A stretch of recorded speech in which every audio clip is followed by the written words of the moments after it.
Today we have a very special guest joining us once again, the renowned journalist, historian, and best-selling author of Empireland, Sathnam Sanghera. In this episode, we're diving into his latest publication, Stolen History, The Truth About the British Empire and How It Shaped Us. Readers have been raving about this book, describing it as a clear, non-patronizing, and highly effective guide to understanding the impact and legacy of the British Empire. What sets this book apart is its accessibility to younger readers, making it an essential introduction to the British Empire for those 9 and above. Together with Sathnam, we'll be exploring 10 intriguing questions, delving into topics like: how did Sathnam make the complex subject of the British Empire appropriate and engaging for a younger audience? What motivated Sathnam to write a book about the British Empire for younger readers? And why parents listening should buy this book for their kids. Also prepared to uncover a treasure trove of intriguing and lesser known facts, such as the remarkable story of how the insignificant location of New Amsterdam was swapped for the highly significant island of Run, the shocking truth about the Royal African Company founded by the Duke of York, who would later become King of England, and their branding of enslaved Africans with DY.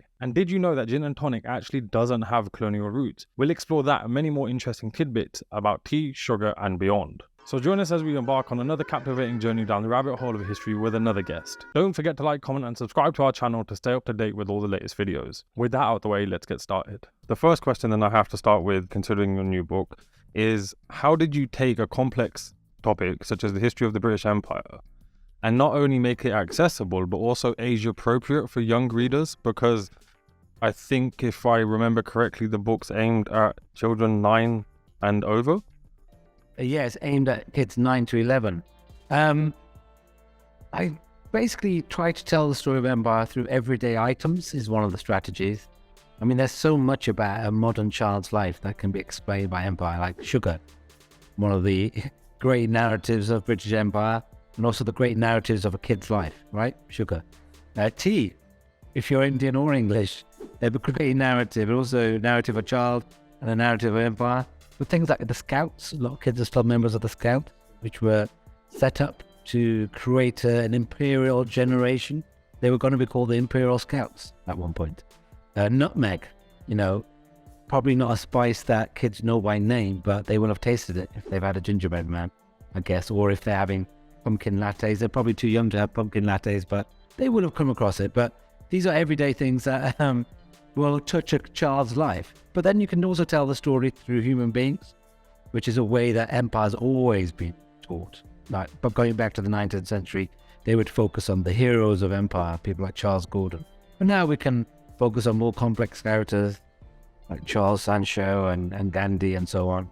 But ultimately what I realized was that you have to, with kids this age, explain the history in ways that feel relevant to them. So use analogies that are relevant, not least to school. But as I explain in the book, empire is the exact opposite to the way school works, in that then there wasn't a headmaster and the classrooms were often very disparate, and sometimes the teachers were nice, sometimes they were complete bastards, sometimes they made the kids do the work, and sometimes it would take 4 months to get a message from one classroom to the other. So by using these kind of analogies, hopefully I managed to explain the basics of British Empire. Why then even bother to write a book for children in the first place? I think a lot of people may think firsthand, why even consider kind of taking the British Empire's history, especially in the current climate, and then kind of, I guess, repackage it for children? Well, hopefully it's not repackaged, because essentially it's the same history, same facts. But there's one profound reason why, and that's because I was in my 40s until I realized that we have a multicultural society in Britain today because we had a multicultural empire. Seems really obvious now, but I grew up with a narrative that brown people came here uninvited, and we were taking advantage of the white British, right? And that was the narrative in Enoch Powell's Wolverhampton. And I think it's still the dominant, weirdly, narrative in the media about immigration. And if I'd known at the age of 9 that actually we were here for deep historical reasons, that millions of brown and black people fought in both world wars, that would have changed my life. It would have changed my sense of place in this country. So I think that's really important. considering then the current climate, and I think at the moment there's a national conservative conference or whatever going on, and all sorts of crazy takes are coming out of that place. One of the things that often, and I'm sure it will get discussed at this conference too, is imperial nostalgia. Like, how did you handle the concept of trying to be honest with, because I think sometimes when you try to explain things to kids, we have a tendency to make it kind of a little bit more rosy and kind of nice rather than the harsh realities of what life can be like. Like, how did you kind of deal with kind of portraying it as best as possible, but also being sensitive to the fact they're children? Yeah, I mean, that was something I was really sensitive to, because I actually said no to a kid's book a few months before I said yes to this one. And I didn't want to sanitize the history. I just thought, if you're writing about empire, you're going to have to gloss over the violence of slavery and the general violence. And so when I spoke to Puffin, that was my first question. I mean, can I talk about the facts of slavery? Can I mention the fact that, for example, when some slaves arrived on Barbados, they were branded with the initials of the Duke of York because they were freed by the Royal African Company. And they said it was absolutely possible to say it, but you can't be gratuitous about it. And actually, obviously the first thing I did when I got commissioned was to see if there were similar books. The only book I found was A Horrible History's Guide to British Empire. And I love those guys. I think they've got so many kids into history. But that book is really misjudged because it's got jokes about the violence of slavery, and it's of its time. It wouldn't come out today. But even at that time, it got done for being woke. They got absolutely crucified by right-wing parents. Or if you look at the reviews online for that book, lots of people thought it was too liberal. And now reading it, you can't believe how brutal some of the details are. And I don't think there's any jokes to be made about slavery. It's been like the Holocaust. But maybe they are. I mean, that's a whole philosophical question. But anyway, I wanted to be able to talk about some of the violence, and I managed to do that. Yeah, no, definitely. I did enjoy reading through the book, although it was a lot easier to read through than perhaps some of the other books that I have to read for this. But it was definitely worthwhile. Did you learn anything, though? Because you're an expert, man. Oh, I wish I was an expert. I think for me, what was really enjoyable was the fact that, especially after having read Empireland as well, is even for adults, it's almost like a bullet point list of facts. So it's kind of like, here is a piece of history about Empire, but here is then all of the facts in almost like a chronological order. And then you can kind of take that from all the analogies you're using, especially the ones like you're in a classroom or whatever. So I think the relatability of it, even for an adult, there's still something you can take from it. Obviously, it's not targeted to adults, but nonetheless, I think, as in, I don't think it would be out of place on anyone's bookshelf, although it is for children. As in, I think there is a lot that you can still take from it, irrespective of your age. I learned a lot, actually, and I thought I knew a lot about Empire, but I didn't know about HV Source. I didn't know it stood for Houses of Parliament and that it used ingredients from Empire. I didn't know about London Zoo. I didn't know it had been set up by Raffles, the guy who set up Singapore. Did you know that? And that no, I didn't know that, no. Yeah, there were loads of things you keep on discovering because it's just a massive subject, isn't it? How then do you kind of deal with critics who would argue that discussing these aspects of the British Empire, people that would say that they're negative, in a children's book amounts to kind of attacking British pride or British patriotism or xenophobia or whatever you want to call it? What would your response be to that, I guess? I mean, the idea that you study history in order to feel pride or shame is just bizarre. It's like saying, I study maths because I'm proud of maths. I'm proud of the weather. It's just too complicated for that, man. It's so inane. I think even the idea of, if someone had come into a history lesson and said that to me at the age of 9, I would have thought it was a strange thing to say, because we were being taught things and none of it was about pride or shame. It was just the facts of what happened in Britain, right? Yeah. And so this is more, I think this is a cultural thing, and the only way to take it on is to speak the truth. To be honest, I was very nervous about, talking about the racism of empire, because let's face it, there's now some fringe people who've got big platforms who go about arguing that British Empire wasn't racist. It's complete fake history. Every single imperial historian I've ever read, including Niall Ferguson and Jan Morris, who loved the empire, they all acknowledge that empire was proudly white supremacy, right?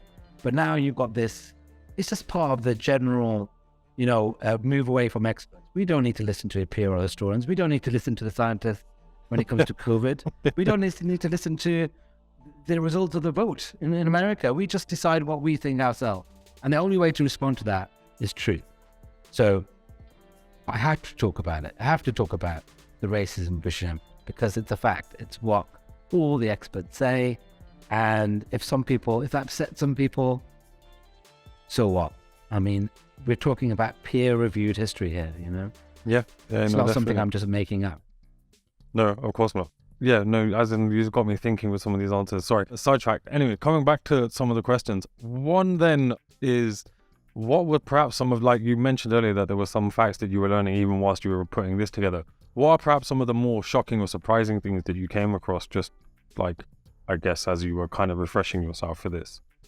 Shocking facts. I mean... Or perhaps surprising. So I think like the HP source one, for a lot of people, that's quite surprising. And I didn't know about the London Zoo thing either. That for me is a new one.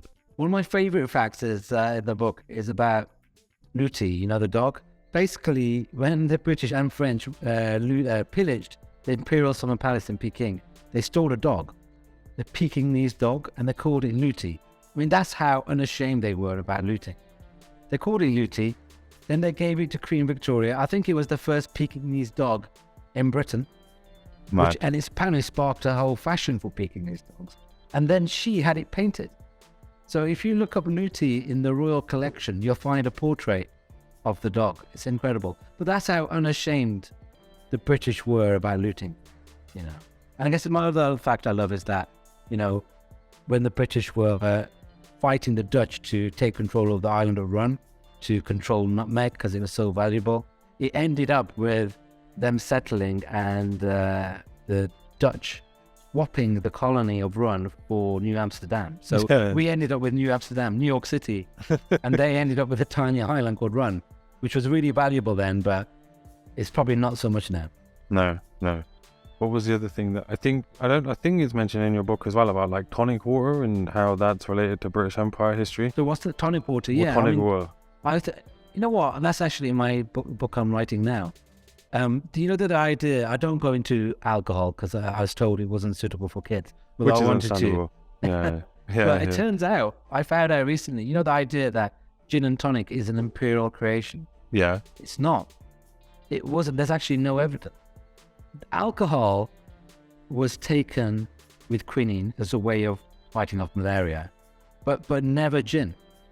Tonic water developed associations of a health drink, and people were taking quinine with alcohol, and this one guy just merged the two and created this drink, but it wasn't specifically taken as in a medicinal way in the British Empire.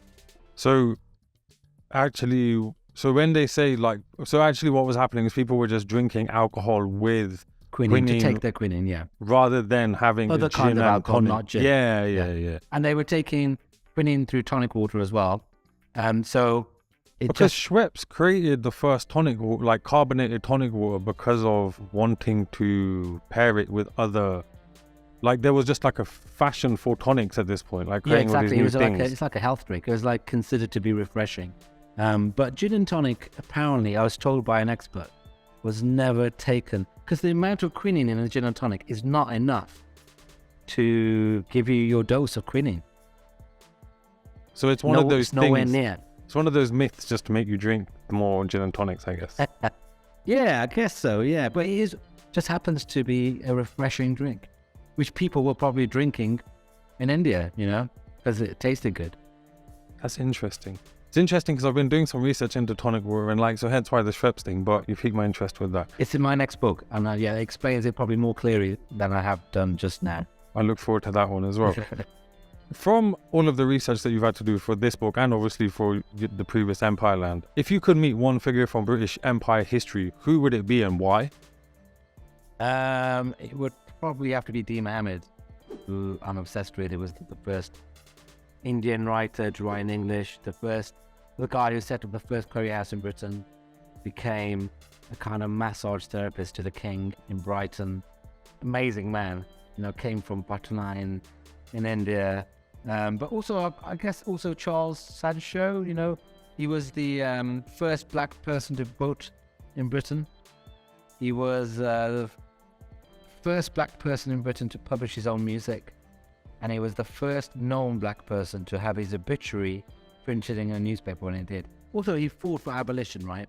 And nowadays, the narrative of abolition is that Wilberforce and a bunch of white people did it single-handedly, but actually some black people played prominent roles in it. And there are some tributes to him around London, a couple of small ones. I think we need a statue. I mean, there's so many statues and tributes to William Wilberforce. What about the black people who, paid such a huge price? But yeah, he was formerly enslaved as well. It's an incredible thing. He achieved all of this despite being enslaved. That's nuts. You could write whole books on just these individuals, so yeah. And people are. I think someone's just written a novel about him, actually. I know, so with the copy that I got, some of the illustrations were not yet complete, but with the illustrations that will be in the book once it's published, what are you aiming to represent pictorially? Like, what is kind of the... so the only reason I ask is because I remember reading, I don't know if he is just my generation who grew up in the 90s, but there were the series of Roald Dahl books that were illustrated by, I forgot the guy's name now, I'm sure everyone... Quentin Blake. Yeah, that's it. And those illustrations stick out, in my mind still to this day. So in a similar fashion, kind of what are you aiming to achieve in this book with the illustrations? Obviously, it's a kid's book, hence, I guess, the need for kind of extra kind of material that engages them at such a young age. But what is, I guess, the objective?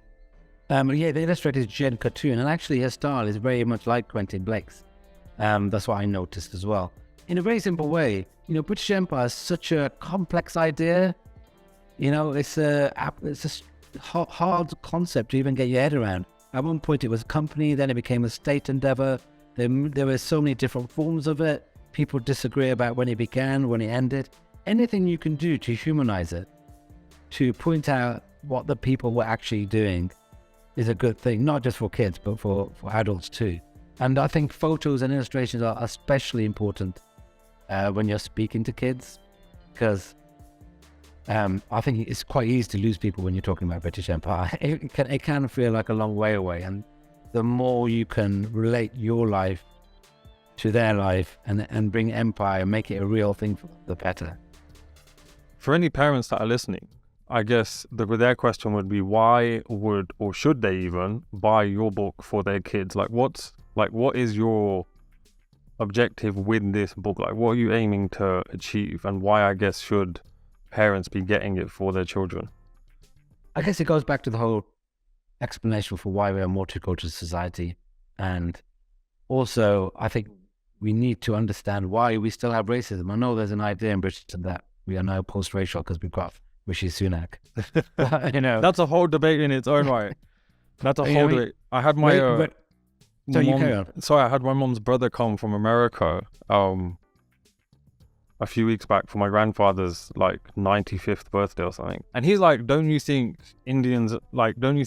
essentially racism has ended, or kind of there's equality now that Rishi Sunak's white? And me and my older brother kind of were explaining to him that to a degree, on the surface, his skin color, just that fact on its own, the skin color does speak to some degree. But then there's the question of, what does he actually represent? And does he represent kind of those principles that perhaps the South Asian community would kind of say they represent? A lot of the community don't think he represents us whatsoever, and actually it doesn't necessarily mean that now racism has ended. As in it's far more subtle than it just being if an Indian can be prime minister, therefore there must be no racism. It's like Barack Obama. I mean, he was president. That I can't help noticing that racism didn't end when he became president. And, but it ties into the narrative that we have in Britain that we are beyond racism. We abolished slavery. We beat the evil racist Germans in World War II. Therefore, we are completely incapable of racism. And that helps us forget that empire was really proudly white supremacist. And actually, we spread a whole load of white supremacist ideas around the world, to America, to the colonies, to settler colonies like Australia, which had a white Australia policy. You don't get much more obviously racist than that. South Africa, oh my God. I mean, these were clearly, proudly racist endeavors, and they were imperial in many respects. And I think you can be really delighted with the fact that we've got a British Asian Prime Minister. And I think I didn't expect to see it in my lifetime. At the same time as saying, you know what, we've got deep problems with racism, and a lot of them can be explained by the fact that we had a really pretty racist empire. Penultimate question then. What do you hope that young readers will do after reading your book? Well, I hope they read some actual history. I don't mean to say that my books aren't actual history, but I think empire's a really difficult thing to get your head around, but there are accessible books out there. Like, you can break down empire. You can read books on the food in empire. You could read a book about the history of tea, and I think as a teenager, you can pick up these books. And if you read enough of them, you end up getting a quite a deep sense of empire. Or you could pick up one of William Dalrymple's books, and focus on one particular period of India. Or read a book about the Sikh Empire. The Sikh Empire is a very useful way into this history because it was very short, wasn't it? Yeah. No, and also really dramatic. Yeah. So it's not like it's boring history. It was incredible. It was like the entire Games of Thrones multi-series all within like 70 years, wasn't it? On steroids. And then add deep like Bollywood drama into it as well, I imagine. Yeah, the ending of the Sikh Empire is just unbelievable. But yeah, so you can focus on smaller things and slowly get a sense of the bigger subject. Last question then. What can we expect from you in the future? You obviously mentioned that you're working on another book. I don't know how much you can mention or not, but in kind of vague terms, what can we expect from you in the next, Actually, I guess, in the rest of the year? I don't know. I'm going to say anyway, who cares? I'm writing a sequel to Empireland called Empire World, How Britain Shaped the Planet. So I've been traveling to all sorts of places, looking at how British empires has shaped places like India, Nigeria, and Barbados. Yeah, it's been really fascinating. Mad. Coming out next January. Yeah. Well, I look forward to it. I will obviously be reading it and I will definitely be in touch. Yeah. No, that's been about half an hour or so. I've got through all of the questions that I thought were relevant and like decent to get through. Great. Thanks. Do you think there's anything that you want to mention or anything that you think we missed out? I mean, I guess one thing I've been researching recently is that actually how empire was taught in the past in Britain. Ooh, okay. And we have an idea that, empire's never been taught, and actually we're only beginning to teach it now. But actually there's been phases where we have taught it. But at the height of empire, the 19th century, it wasn't being taught very well. And there was massive anxiety, as there is now, about how can we teach this better. But their motivations were different. Now we want to teach about multiculturalism and racism. They wanted to keep the empire together. And they were like, people like the Royal Colonial Institute were worrying that, if kids don't understand empire, how are they going to keep it together? How are they going to continue this master race? And so they were lobbying schools. And weirdly, it wasn't history through which people were taught about empire eventually. It was geography. History wasn't a standard subject in many British schools until quite late. Geography was much more of a set subject.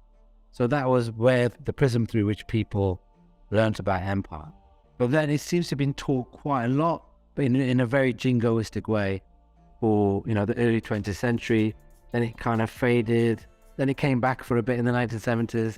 Then it faded again. But it's something we go around in circles with. We've never really worked out how to properly teach it. Interesting. I do remember learning about British Empire at university. I think there were 2 modules that we were allowed to pick. What was your subject? I did a history degree, obviously. In my second year, there were 2. I think in kind of the set of options you got to pick from, both sets had one option that was British Empire each. So I ended up picking both. And I remember all of the recommended reading at that point was like Niall Ferguson and people kind of that. And even that was unusual. I mean, so many people get in touch with me who say they did history at Oxford or Cambridge and they learned nothing about the British Empire. I guess that's one thing I appreciated with Royal Holloway was it, like, as in just the breadth and scope that we were just submerged in. So I think there was like a first year module that basically dealt with, it was called like 20th century figures and something, and it was basically looking at people like, I don't know, Fanon, Gandhi, Nkrumah, all of these like resistance fighters in the 20th century. So like I guess I was fortunate, but it's interesting to know that that's the anomaly, because for me I just thought that was normal. Yeah, and got some of the I found some of the material that was used to teach about empire in the 20th century. So racist, unbelievable. I've actually posted some of it on Instagram, but just things like black people are lazy, they won't work unless they're compelled to. And these are textbooks that were used up to the 1960s. You know, it's really shocking. But I guess, I know we're coming to the end of the time, but I guess what's interesting is that, like, to some degree, that rhetoric so again, going back to my own family, like my grandfather was born in India, lived in the UK for a while, and then ended up staying in America for like the majority of his life and worked and whatever. And he always has this conversation with me about kind of racism, because in America, he's brown, he doesn't really suffer racism per se. Obviously, it's a different makeup there. And I'm always like, yo, like things haven't really changed. Like, as in, it may be more subtle, they may say it quieter, it might not be to your face, but like, as in, it still happens. But coming back to today, like, I would argue it's never gone away. It's always been there. It's always been kind of in the background. I just think people were perhaps better at hiding it. I don't know quite like how to explain it, but I don't think it's ever not been an issue. And I think it's, again, kind of feeds into that British nostalgia of like, we're the good guys, like we fought the Nazis and like we did this and we like got rid of slavery. And I think it feeds into that rather than actually being just like truthful, or just like actually kind of just being reflective and honest about it. Yeah, it's hard work facing up to the facts.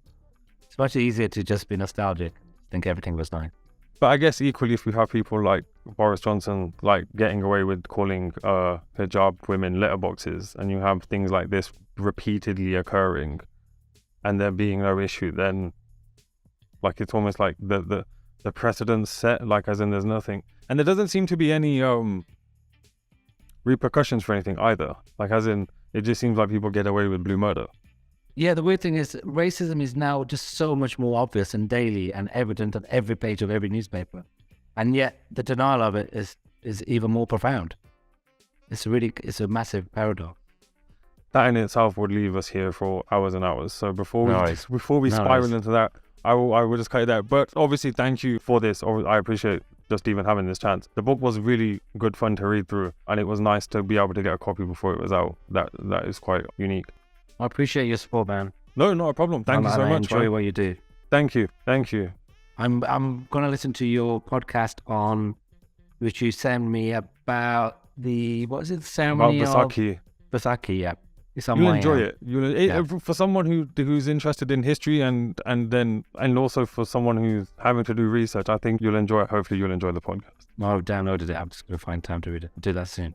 Yeah, Thanks, I know, man. that's always the issue. All right, no problem. Take care, mate. Take care. Bye. And that's a wrap for today's podcast episode, folks. I hope you enjoyed listening to it as much as I enjoyed creating it. A massive shout out to our awesome YouTube members, especially the new ones, Vishal Kuldar, Sanji and Jagraj. A special heartfelt thanks to our older members, Raj Saran, Kulbir Singh, Ricardo Kular, Wushu Man, Not Devan, Pujangi, Hummejit Singh, Amanveer Mandir, Hunter Hid, Radha G. Cole, Gurmeet Danjal, Gary Parmar, N. Singh, GS and Jazz Dillon. Let's not forget also our amazing Patreon members, including Neo B, Hernan Pazano, Jazz Dillon, Gurpreet Singh, Gurdeep Bhatt, Himmat Singh Khalsa, Anish Man, Ramneek Kaur, Mani Singh, Rav Singh, Yasmin Jaswal, Ramneek Kaur, Gagan Singh and Gurpreet Danjal. If you're passionate about the work I'm doing and want to support it, consider becoming a paid YouTube member to unlock some cool features or join our Patreon community. You can find the links in the description below. Thanks again for tuning in, and I can't wait to bring you more exciting content. See you in the next one.